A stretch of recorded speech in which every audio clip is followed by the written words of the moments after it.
Hello বন্ধুরা, আজকে আমি সেই ড্রামাটার এপিসোড 5 আর 6 এক্সপ্লেনেশন করব। তাহলে চলো দেরি না করে এক্সপ্লেনেশন শুরু করি। এপিসোডের শুরুতে দংদং আর মোফেংকে কথা বলতে দেখানো হয়। মোফেং বলছিল যে আমি এখন একটু আপসেট ছিলাম, কিন্তু তোমাকে দেখে আমার মন খুশি হয়ে গেল। দংদং কিছু না বলে একটু হেসে আকাশে দেখতে লাগে।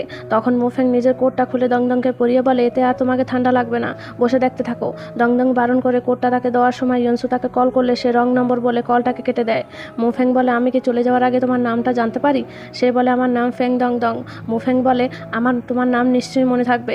তারপর সেখান থেকে চলে যায়। তখন দংদং তোমার কোটটা নিয়ে যাও বলে পিছনে ফিরলে সে তো তার আগেই চলে গেছিল। পরের দিন সকাল সকাল ইয়নসু দংদংয়ের সাথে দেখা করতে এসে গেছিল। দংদং বলে, তুমি এখানে কেন এসেছো? ইয়নসু বলে, আমি যদি না আসতাম তবে তুমি কি আমাকে বলতে যে চিশি তোমাকে হ্যারাস করার চেষ্টা করেছিল?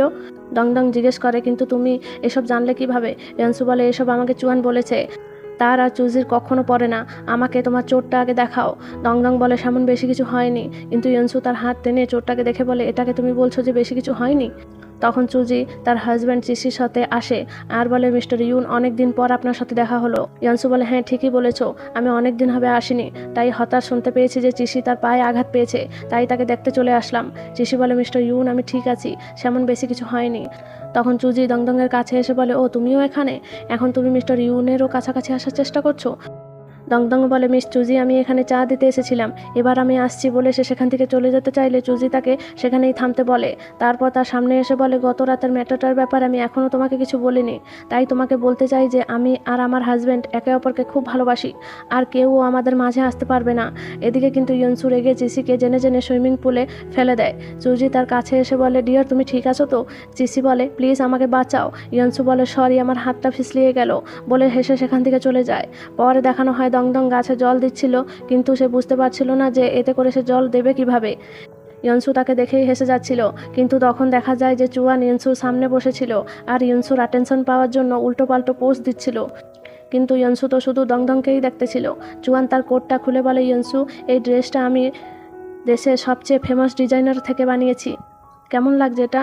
ইয়নসু বলে, ডিসগাস্টিং, এমনিতেও তোমার পারফিউমের স্মেল অনেক স্ট্রং, তাই ভালো হবে তুমি এখান থেকে চলে যাও আর নিজের রুমে গিয়ে রেস্ট করো। চুয়ান বলে, ঠিক আছে, আমি চলে যাচ্ছি, বাবা তোমার সাথে দেখা করতে আসছেন, তোমরা আগে কথা বলে নাও, ফ্রি হয়ে যাওয়ার পর আমার রুমে আসবে, আমি তোমার অপেক্ষায় থাকবো, মনে রাখবে কিন্তু, বলে চলে যায়। তারপর মিস্টার সাংওয়ান আসলে ইয়নসু ওনাকে রেসপেক্ট দিয়ে উঠে দাঁড়ায়। মিস্টার সাংওয়ান বলেন, তুমি এসেই তো এত বড় কাণ্ড ঘটিয়েছো, তুমি সেটা কেন করেছিলে? ইয়নসু বলে, চুজি আর চিশি আমার কাছে থেকে অনেক প্রজেক্ট ছাড়িয়ে নিয়ে গেছে, তবে আমার কি তাদের উপরে রাগ করার অধিকারটুকু নেই? মিস্টার সাংওয়ান বলেন, কিন্তু এটা একটু বেশি ছিল। ইয়নসু বলে, মিস্টার সাংওয়ান, আপনি আমার কাছে থেকে বড়, তাই এর শাস্তি আপনি আমাকে দিতে পারেন। মিস্টার সাংওয়ান হেসে বলেন, গতবার আমি যা তোমাকে বলেছিলাম সেটার ব্যাপারে তুমি কি চিন্তা করলে? জিয়াও মারা যাওয়ার পর থেকেই সাংওয়ান আর ইউয়ান পরিবার আর আগের মতন ক্লোজ হতে পারেনি, তাই এবারের এই প্রজেক্টটার প্রপোজাল আমি তোমাকে দিতে চাই। ইয়নসু বলে, আপনি এত শান্ত হয়ে কিভাবে জিয়াওর ব্যাপারে কথা বলতে পারেন? মিস্টার সাংওয়ান বলেন, আমার সব কিছু মনে আছে, এখনও আমি আমার প্রিয় নাতনিকে খুঁজছি। ইয়নসু বলে, আপনি কি নিজের মনে থেকে চুষিয়াকে খুঁজছেন? মিস্টার সাংওয়ান বলেন, তুমি কি আজ এখানে আমাকে উপহাস করতে এসেছো? ইয়নসু বলে, না, আমি আপনাকে মিস করছিলাম।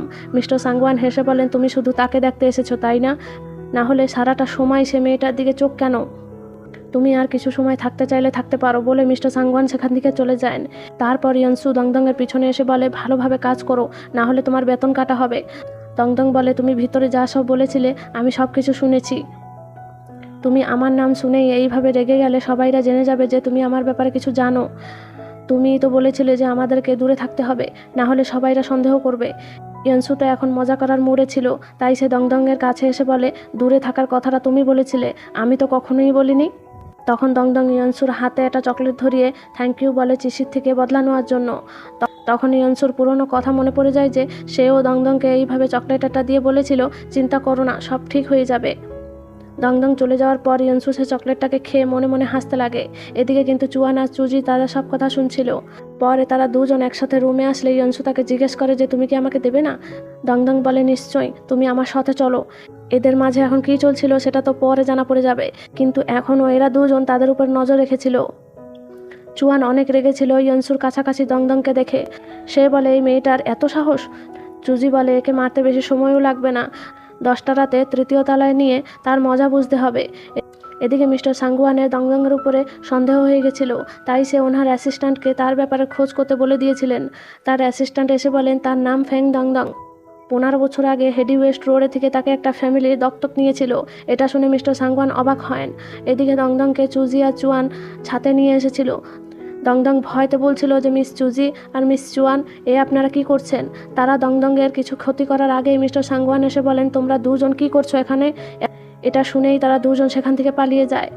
তখন দংদংও তাদের পিছনে যেতে লাগে, কিন্তু তাকে মিস্টার সাংগুয়ান বলেন দংদং আমার কাছে এসো। দংদং কাছে আসলে সে বলেন তুমি ভয় পেয়ে গেছিলে তাই না? অনেক বছর কেটে গেছে, কিন্তু অবশেষে তুমি তোমার ঘরে ফিরে এসেছো। আমি কাউকে তোমার ইনভেস্টিগেশন করতে বলেছিলাম, সে তোমার ব্যাগের থেকে এই ভয়েস রেকর্ডারটা খুঁজে পেয়েছে। এটা তোমার না, তুমিই আমার নাতনি। দংদং দাদুর সামনে আজানা হওয়ার নাটক করে বলে আপনি কি বলছেন আমি কিছু বুঝতে পারছি না। দাদু জেনে যান যে দংদং জেনে জেনেই নিজের পরিচয় গোপনে রাখতে চায়, তাই সে বলেন আমি খুব শীঘ্রই তোমার পরিচয় সবাই সামনে অ্যানাউন্স করে দেব, যার ফলে সবাইরা জেনে যাবে যে তুমি আমার নাতনি। সে বলে না, আমার সেসবের কোনো প্রয়োজন নেই। এখন আমি শুধু দংদং হয়ে থাকতে চাই, কেননা আমি আমার বাবাকে নির্দোষ প্রমাণ করতে চাই। দাদু কিন্তু তাকে সেমনটা করতে বারণ করে বলেন আসলে তুমি কি করতে চাও? তুমি কি সাংবান পরিবারকে নষ্ট করে দিতে চাও? যা হয়ে গেছে সেসব অনেক পুরনো, তাই সেই সবকে ভুলে নিজের আসল ঘরে ফিরে এসো। সে বলে দাদু আপনি আমার বাবাকে এত সহজে ভুলে গেলেন?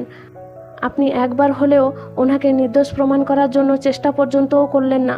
কিন্তু আমি সেমনটা করতে পারবো না, কেননা আমি ওনার মেয়ে, তাই আমি ওনাকে নির্দোষ প্রমাণ নিশ্চয়ই করব। দাদু বলেন এখন সাংগুয়ান পরিবারে অনেক কিছু চলছে, তাই সে এসবকে ভুলে যাও। সে বলে দাদু আমি আজ আপনাকে প্রথম দাদু রেখেছি, হয়তো এটাই আমার শেষবার, কেননা আমি আমার বাবার জন্য লড়বো বলে সেখান থেকে চলে যায়।